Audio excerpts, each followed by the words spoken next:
Here we are, and it's now a historic site, Philip Roth home. This was the first childhood home of Philip Roth, one of America's greatest writers of the 20th and 21st centuries. Can you believe it? Well, it's amusing. No, I can't believe it. If it's true, you can't go home again. Don't tell that to Philip Roth. I was pretty happy here, yeah. The legendary writer's childhood house in Newark, New Jersey still stands with a plaque in his honor.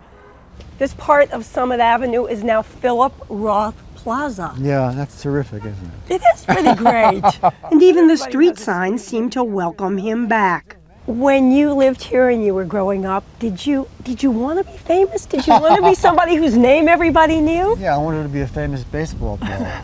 Instead, he had to settle for America's greatest living novelist, as he's been called many times. This hill was a sledding hill. Well, you see, it's pretty good.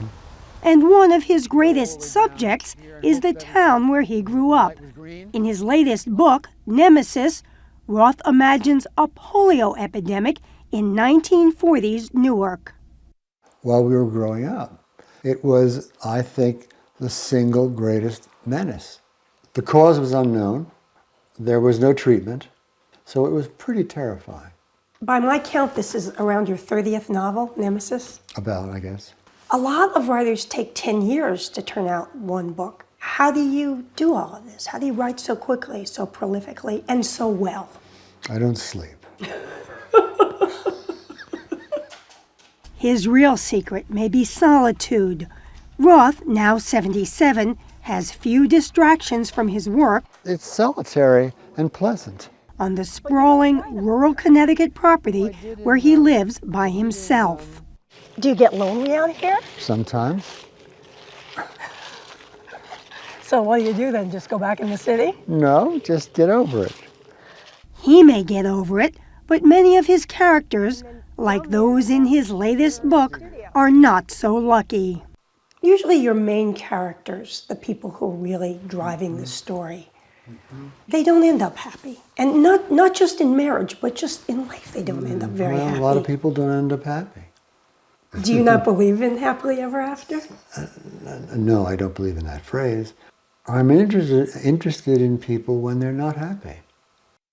And unhappy characters have served Philip Roth well. His first book, Goodbye Columbus, about the guy who doesn't get the girl, grabbed the National Book Award. And Portnoy's Complaint, his blockbuster novel 10 years later, grabbed something else, national attention. Portnoy, which became a movie, introduced Roth's now trademark frankness about a subject that nobody discussed, masturbation. There aren't a lot of writers who write with as much candor and humor about sex over the years. Why has that been such a recurring topic for you? Sex is important. Sex plays a big part in people's lives, plays a huge part in their imaginations. And therefore, it's a subject for writing. Roth says just before the book was published, he took his mom and dad out to lunch to prepare them for all the controversy that he confidently predicted would soon swirl around them and their son, the writer. Years later, his father told him, "You know what happened when we got in the taxi cab?" "What?" I said. He said, "Your mother began to cry. And she said, he has delusions of grandeur." Roth insists his parents were not the models for Portnoy's unlikable mom and dad. His loving mother, a homemaker, and his father, a successful insurance salesman, raised 2 sons. What were you like as a kid? Oh, adorable. When did you start wanting to be a writer? I think in college, I began to write very bad, very sensitive stories. And I wrote those through college. His writing has evolved, but one central theme remains constant. You are a secular writer, but religion or people of the Jewish faith just seem to be characters in your books, and Jewishness seems to be a recurring factor. Why is that? Well, those are the people I knew. If I grew up in Minneapolis, I would have written about the people in Minneapolis. But I grew up in the southwest corner of Newark, New Jersey, and they were mostly Jews. Do you consider yourself a religious person? No, I don't have a religious bone in my body. You don't. So do you feel like there's a God out there? I'm afraid there isn't now. You know that telling the whole world that you don't believe in God is going to say, have people say, oh my goodness, that's a terrible thing for him to say. When the whole world doesn't believe in God, it'll be a great place.